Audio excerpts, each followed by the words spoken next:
بسم اللہ الرحمن الرحیم۔ السلام علیکم ناظرین، میں ہوں جی ایم جمالی اور آپ دیکھ رہے ہیں ڈیجیٹل کے سب سے بڑے چینل نیوز پاکستان کا پروگرام اے ٹو زی۔ ناظرین، وزیر اعظم شہباز شریف نے صنعتوں کے لیے بجلی کے ٹیرف میں 4 روپے 4 پیسے کمی کا اعلان کر دیا۔ یہ اعلان انہوں نے اسلام آباد میں ملک کے نمایاں برآمد کنندگان اور کاروباری شخصیات کے اعزاز میں تقریب میں خطاب کے دوران کیا۔ وزیر اعظم پاکستان نے صنعتوں کے لیے ویلنگ چارجز میں 9 روپے کمی کا اعلان بھی کیا اور کہا کہ ایکسپورٹرز کے لیے ٹیکس 7.5% سے کم کر کے 4.5% پر لا رہے ہیں۔ تقریب میں قومی معیشت میں نمایاں کردار ادا کرنے والے برآمد کنندگان میں ایوارڈز بھی تقسیم کیے گئے۔ وزیر اعظم نے تقریب سے خطاب کرتے ہوئے کہا کہ آپ ایکسپورٹرز کی جتنی بھی تعریف کی جائے کم ہے۔ عظیم کاروباری شخصیات نے شبانہ روز محنت کر کے ملک کا نام روشن کیا ہے۔ شہباز شریف نے کہا کہ برآمد کنندگان نے مشکل حالات میں بہترین کام کیا۔ برآمد کنندگان نے 2025 میں ملک کی برآمدات میں نمایاں اضافہ کیا۔ برآمد کنندگان کی غیر متزلزل محنت سے ملک میں اربوں ڈالرز آئے۔ انہوں نے کہا کہ کچھ لوگوں نے بیانات دیے کہ پاکستان ٹیکنیکلی طور پر ڈیفالٹ کر چکا ہے۔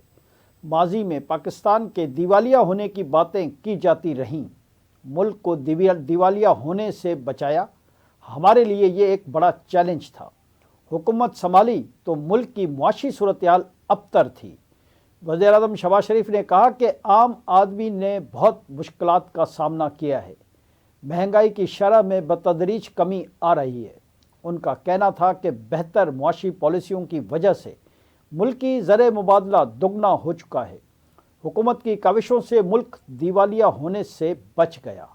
دوست ممالک نے مشکل وقت میں بھرپور ساتھ دیا۔ معاشی استحکام کے لیے فیلڈ مارشل سید عاصم منیر کے ساتھ مختلف ممالک کی قیادت سے ملاقاتیں کی۔ انہوں نے کہا کہ مشکل فیصلوں کے شاندار نتائج برآمد ہو رہے ہیں۔ حکومت بزنس نہیں کرتی، بزنس پرائیویٹ سیکٹر نے ہی کرنا ہے۔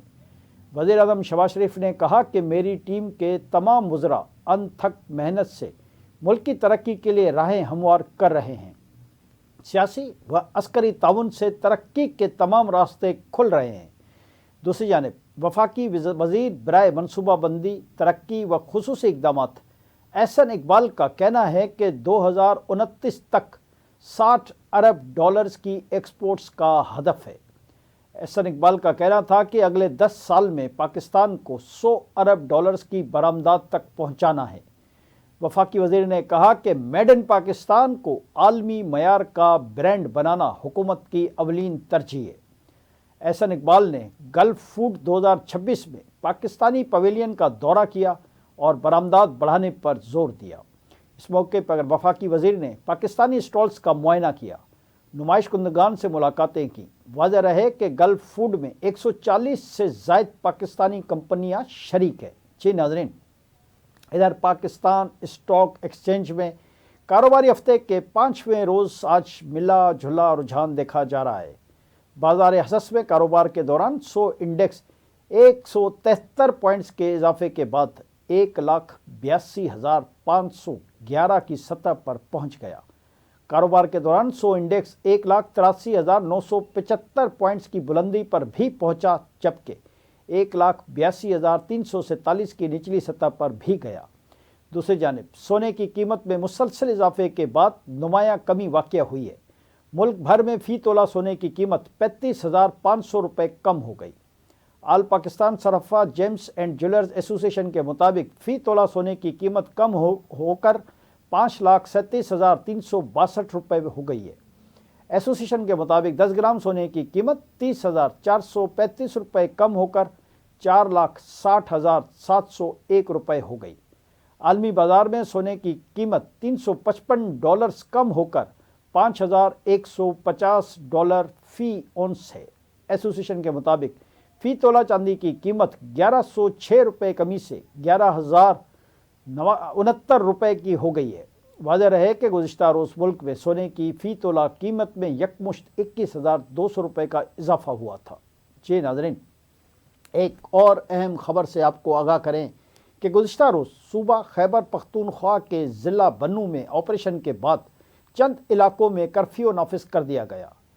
ڈی آئی جی بنوں سجاد خان کے مطابق گزشتہ رات سے جاری آپریشن مکمل کر لیا گیا ہے۔ ڈپٹی کمشنر فہیم احمد کے مطابق اکبر علی خان، جھنڈو خیل، صدا خیل، بقول خیل اور عمر زئی میں کرفیو نافذ ہے، جو صبح 6 سے شام 6 بجے تک نافذ رہے گا۔ واضح رہے کہ گزشتہ روز بنوں میں ڈومیل کے علاقے اکبر علی قلعے اور اسپرکا میں پولیس، سی ٹی ڈی اور سیکورٹی فورسز نے مشترکہ آپریشن کیا تھا۔ مشترکہ آپریشن میں 5 دہشت گرد ہلاک جبکہ 7 زخمی ہوئے تھے۔ بنوں میں ڈومیل کے علاقے اکبر قلعے اور اسپرکا میں پولیس، سی ٹی ڈی اور سیکورٹی فورسز نے مشترکہ آپریشن کیا، جس میں 5 دہشت گرد ہلاک جبکہ 7 زخمی ہو گئے۔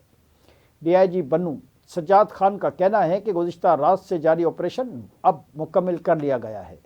دوسری جانب بلوچستان کے ضلع ہرنائی میں خفیہ اطلاع پر 2 الگ الگ آپریشن میں 30 خوارج کو ہلاک کر دیا گیا ہے۔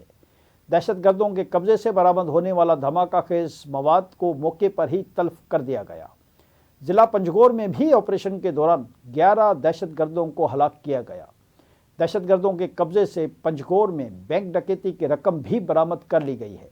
اس کے علاوہ ایک سی ٹی ڈی اور سیکورٹی فورسز کے مشترکہ آپریشن کے نتیجے میں 8 خوارج کے ہلاک کرنے کی اطلاع دی گئی ہے، جبکہ 7 دہشت گرد فرار ہونے میں کامیاب ہو گئے ہیں، جن کی پیچھے آپریشن جاری ہے۔ آج کے لیے اتنا ہی۔ اگلے پروگرام تک کے لیے اپنے میزبان جی ایم جمالی کو اجازت دیجیے۔ اللہ حافظ۔